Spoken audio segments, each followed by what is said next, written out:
Hi, it's Jamie. I was trying to think of a way that we could still have home visits, even though we're not to have face to face contact right now in order to be safe. But I miss you guys, and I wanted to find a way to connect with you besides phone calls, text, emails, video chat. Please know that I am here for you. If you need to talk, just give me a call or we can video chat if the kids want to talk to me.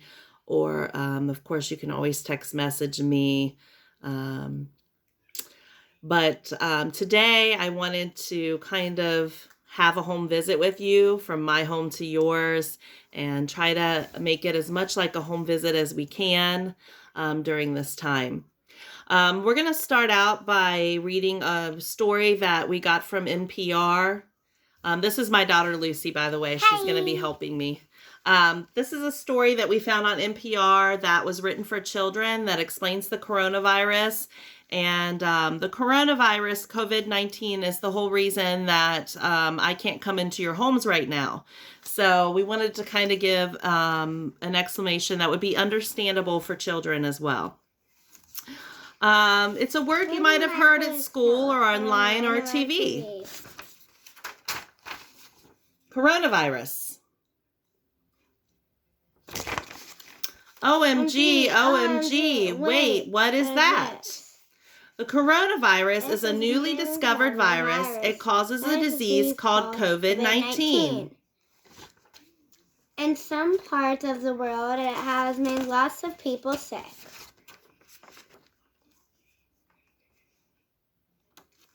Now flip it over.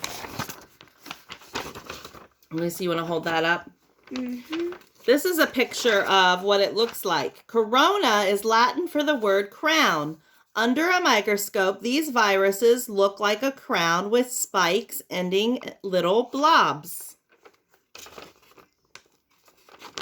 There. Put it up a little closer. A lot of people have flu-like symptoms. You might have had the flu before. You might have a dry cough, fever, kind of hard to breathe. Flip it to the other side, Mom. With the coronavirus, most kids and people will have a mild case. And there aren't a lot of cases in kids. If kids do get the virus, it ends up being very mild. Mild means not strong. People who are much older or who are already having health problems are more likely to get sicker with the coronavirus. If anyone gets sick and feels bad or feels like they might have the coronavirus, they should call their doctor immediately to get help. Can I read it? If there's anything that you might be confused or worried about, don't be afraid to ask somebody you trust, like your mom, dad, grandma, grandpa. You can even ask me.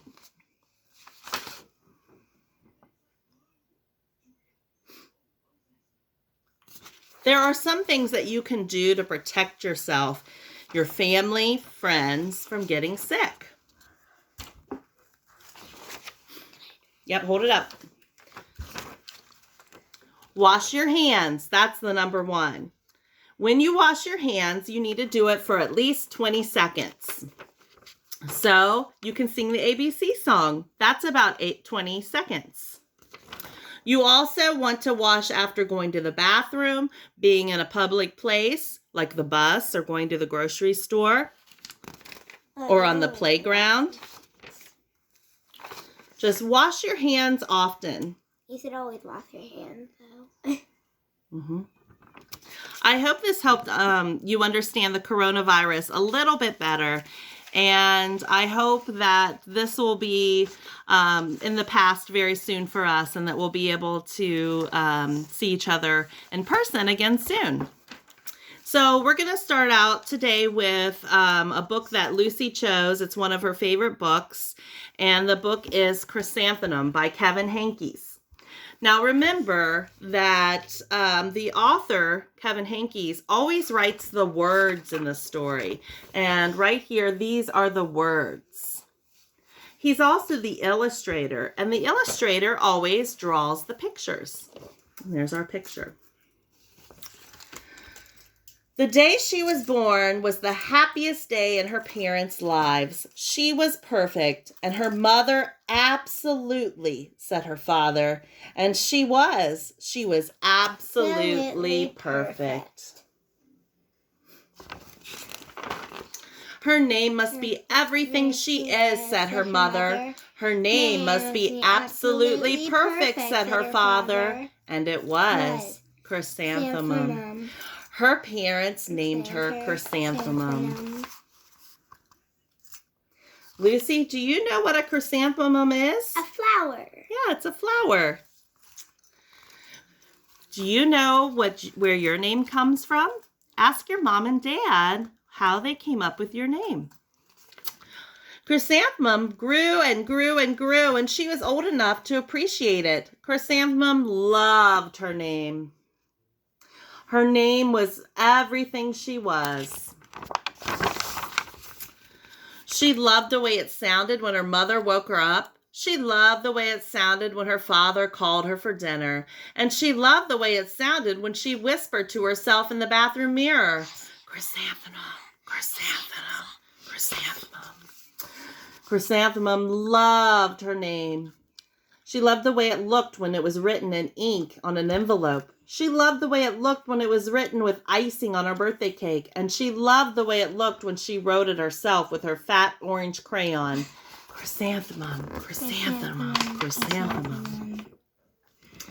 Chrysanthemum loved her name. She thought it was absolutely perfect. And then she started school. On the first day of school, Chrysanthemum wore her sunniest dress and her brightest smile. Hooray! She ran all the way to school. If you go to school, do you remember how you felt on your first day of school? Were you happy and excited just like Chrysanthemum? I was. I know Lucy was.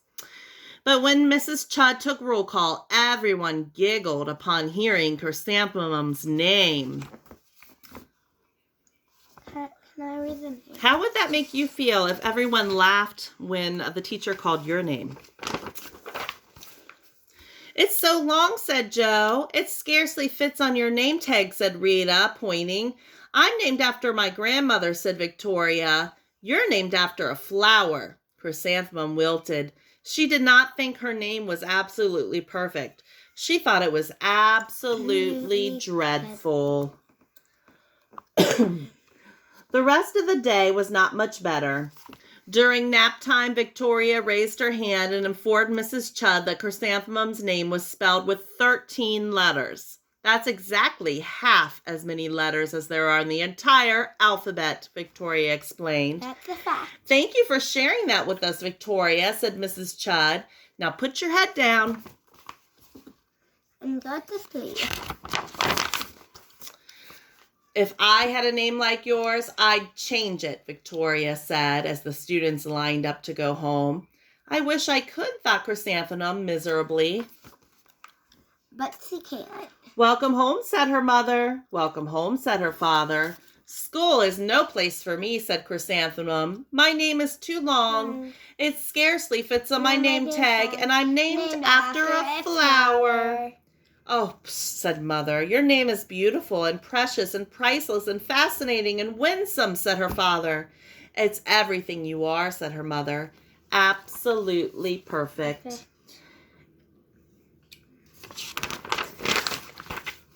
Chrysanthemum felt much better after her favorite dinner, macaroni and cheese with ketchup. What's your favorite dinner? Mine's steak. Steak? Yeah. And an evening filled with hugs and kisses and parcheesi. That night, Chrysanthemum dreamed that her name was Jane, and it was an absolutely pleasant dream.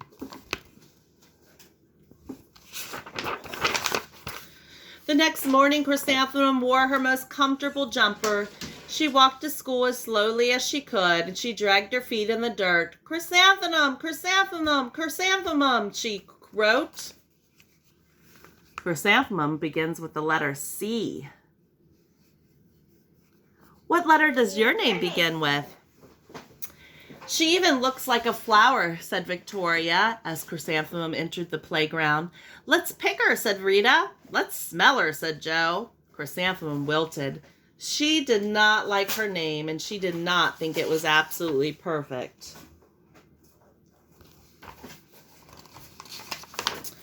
The rest of the day was not much better. During nap time, Victoria raised her hand and said, "A chrysanthemum is a flower. It lives in a garden with worms and other dirty things." "Thank you for sharing that with us, Victoria," said Mrs. Chudd. "Now put your head down." "I just cannot believe your name," Victoria said as the students lined up to go home. "Neither can I," thought Chrysanthemum.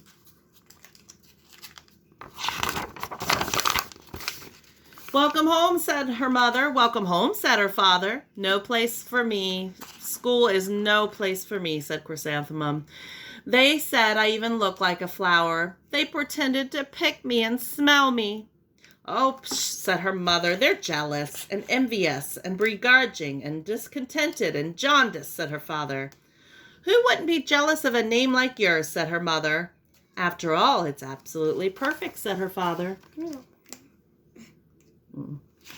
Chrysanthemum felt a trifle better after her favorite dessert, chocolate cake, buttercream frosting, and another evening filled with hugs and kisses.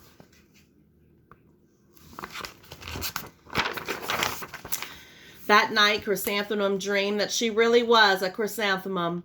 She sprouted leaves and petals, and Victoria picked her and plucked the leaves and petals one by one until there was nothing left but a scrawny stem. It was the worst nightmare Chrysanthemums ever had. Chrysanthemum wore her outfit with 7 pockets the next morning. She loaded the pockets with her most prized possessions and her good luck charms. She took the longest route possible to school, and she stopped and stared at every flower. "Chrysanthemum, chrysanthemum, chrysanthemum," the flowers seemed to say.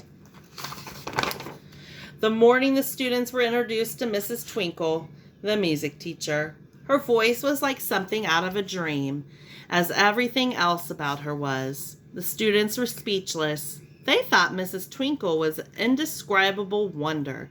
They went out of their way to make a nice impression. Mrs. Twinkle led the students in scales.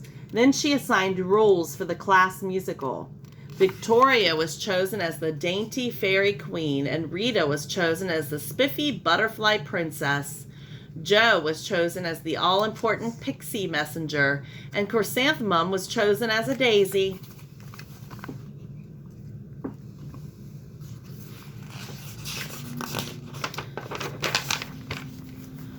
"Chrysanthemum's a daisy, chrysanthemum's a daisy," Joe, Rita, and Victoria chanted, thinking it was wildly funny. Chrysanthemum wilted. She did not think her name was absolutely perfect. She thought it was absolutely dreadful.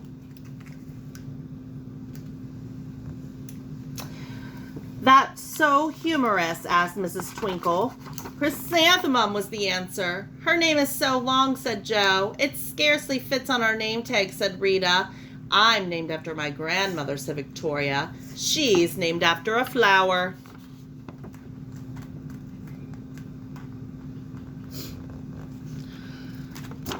"My name is long," said Mrs. Twinkle. "It is," said Joe. "My name would scarcely fit on a name tag," said Mrs. Twinkle. "It would," said Rita, pointing. "And," said Mrs. Twinkle, "I'm named after a flower, too." "You are?" said Victoria. "Yes. My name is Delphine Twinkle, and if my baby is a girl, I'm considering Chrysanthemum as its name. I think it's absolutely perfect." Chrysanthemum could scarcely believe her ears. She blushed, she beamed, she bloomed. Chrysanthemum, chrysanthemum, chrysanthemum.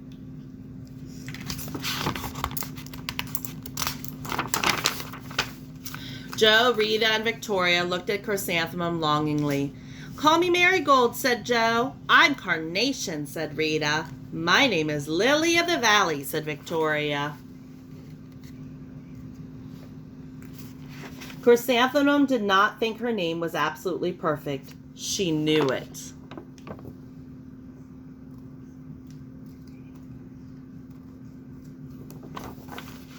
So let's think about your name today. Even though I'm not with you, you can still do your journal every day. All you have to do is take a piece of paper. If you have a notebook, you can use a spiral notebook. If not, just use a piece of paper out of the packet that I dropped off. Parents, you can use a yellow marker to write their name. If you have a yellow marker. Here I just wrote Lucy's name, and can you see that in yellow marker? And then you can give your child a pen, pencil, whatever you have. And then you can have them trace on top of the yellow. Like that. And try. If you don't have a yellow marker, you could just write it with pen. And then give them a different color. Here, Lucy. So I wrote it in pen, and then Lucy's going to trace it right on top of the pen. She's got a marker, but you can use a pencil, ideally. If you don't have a pencil, crayon, marker, pen, and they can trace right on top of your pen. And then you got 2 names. Now, if your child does not need to trace, they're writing their name all by themselves, that's great. Have them make sure when they write their name that they write it correctly, using uppercase first and then the rest of the letters lowercase. That is the way words are written when we read, and that's the way that they'll be expected to do it when they go to school. So we want to get kids in the habit of writing words this way and reading words this way. If they already can write their first name, go ahead and have them write their last name. Lucy, do you want to write your last name next to that? Can I write my name? And she's going to write her last name because she already can write her first name by herself. So just do whatever level your child is ready for. I do. After you write your name, and maybe your first and your last name, have your child draw a picture, and then you can write a sentence about the picture for them, or if they're ready to start writing, you can help them write their own sentence. When you're writing the sentence, make sure again to use uppercase just at the beginning of the sentence, and then write the rest of the words in lowercase so they get used to seeing those letters that way when they are learning to read. We're going to talk about fine motor today, and so that's one of the things that you want to look at is where is your child as far as fine motor. Are they ready to write their name? Do they just need to practice tracing right now? How strong are those muscles in their finger? And I'm going to give you some different activities that you can do with your child to work on fine motor. Before we do that, talking about names still, since our book was about names and we're writing our names in our journal. Some things that you can do with your child after they write their name. You can sing a song about their name. A lot of times we sing the bingo song. So instead of bingo, I would say my child's name. There was a girl, her name was Lucy. Lucy was her name, oh, L-U-C-Y, L-U-C-Y, L-U-C-Y, and Lucy was her name, oh. And then when I sing the song, as I say each letter, I point to it so that my child can start to learn those letters. Another thing that you can do while looking at the name is to clap the letters. L-U-C-Y. L-U-C-Y. Have them count the letters. How many letters does your name have? 1, 2, 3, 4. You can take a sheet of paper and write their name on that sheet of paper, leaving a little space between each letter.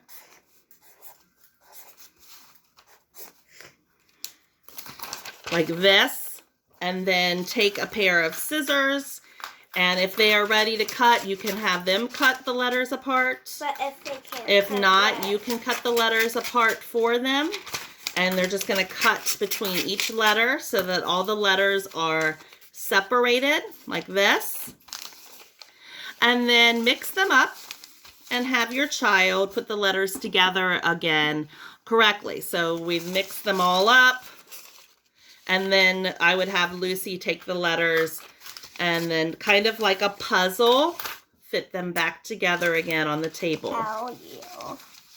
Here, I'll show you how she's doing that. L-U. L-U. These upside down. Y. Okay. And a Y. So there, she put them in order.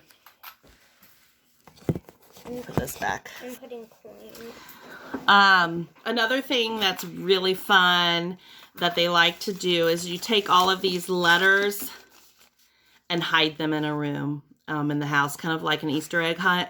And then they, you know, beforehand count how many letters you're going to be looking for. So for Lucy, we would count 1, 2, 3, 4. And then I would say, hide your eyes. I'd hide them around the house, and then they'd go find them. And I'd say, make sure you have 4 letters. And they'd count the 4 letters and then put them together again like a puzzle. So that's something that you can do that's really fun, and it helps them to learn the letters in their name. Okay, so moving on to fine motor, some things that you can do. So maybe you've noticed that your child is still holding a pencil like this, like a fist.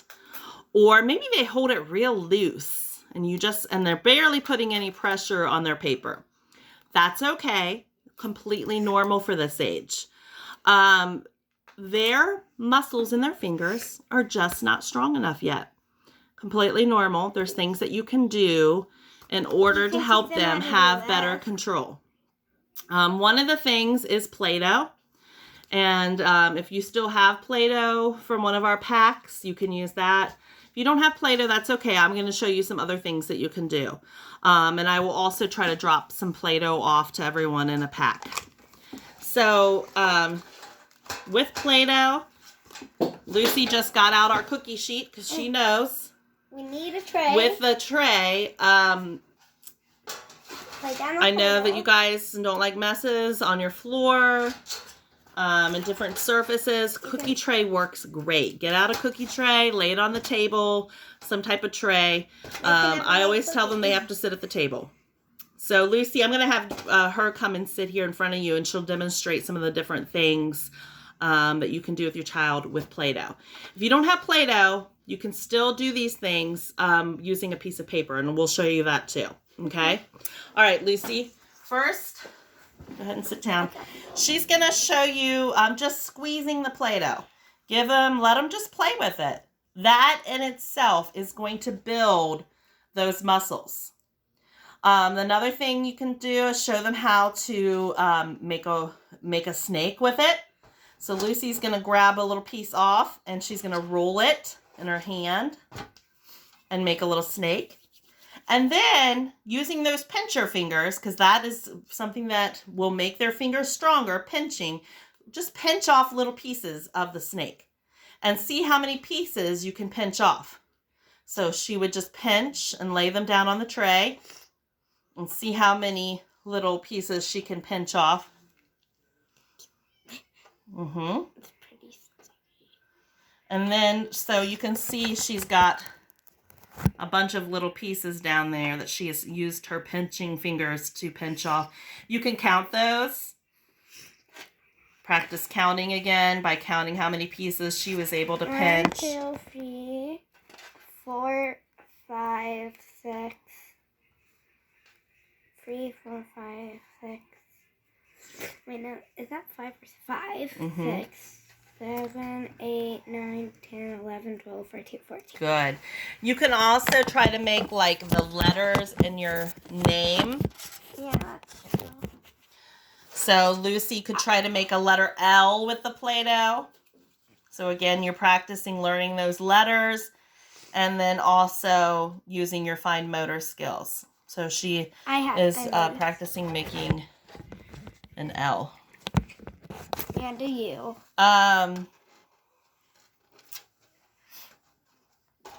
So Play-Doh is one of the best things that you can use for fine motor, but it's not the only thing. Another thing that's really great is using scissors with Play-Doh. Can I try? So you just get your child's scissors and help them make a little snake like this. I'll cut And then it. Lucy will hold the snake with this hand, and she's just going to cut little pieces. That also works on those fine motor muscles in your hand. And they love just cutting up the Play-Doh. Yeah, this is actually pretty. And again, you can count how many pieces you cut with the Play-Doh. Okay. If you don't have Play-Doh, you can use paper. So now we're going to get a piece of paper out, Lucy. We can do this. You can just use a piece of paper. If your child...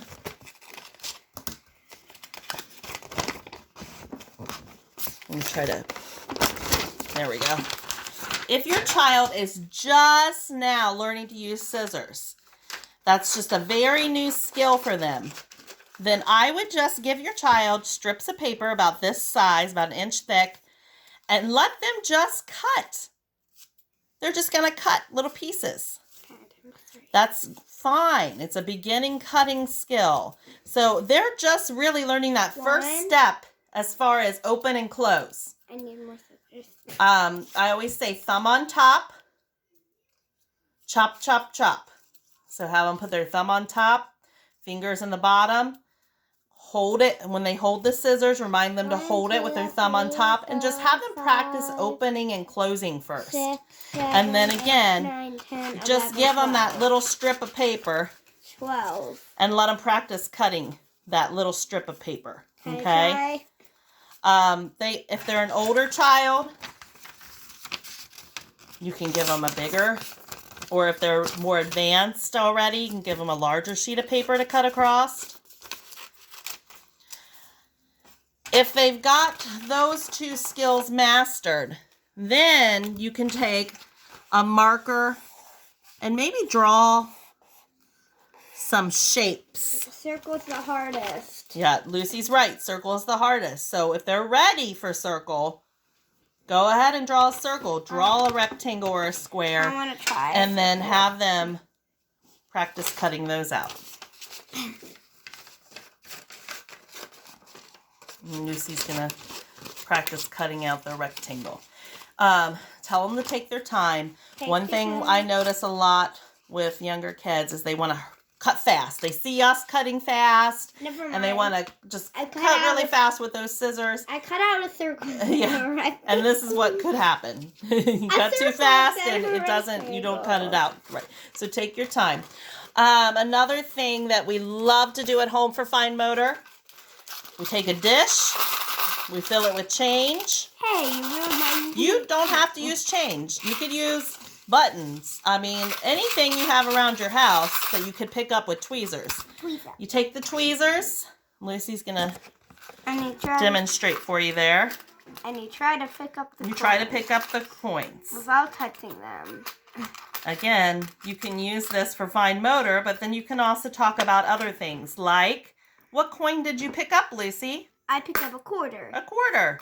You can talk about which coin, so they This- can learn the different types of coins. This quarter is 25 cents. Mm-hmm. You can count how many. Let's say you just put pennies in there. Well, let's count how many pennies that you were able to get out with the tweezers. 2, 3, Tweezers, that little pinching 5, motion that you do with your hand, 6, 7, that is going to build those muscles 8, in your finger. 9, If you have 10, tongs around the house, 11, again, 12, squeezing 13, the tongs. 13 pennies. See what they can pick up. You could use cotton balls. You have cotton balls.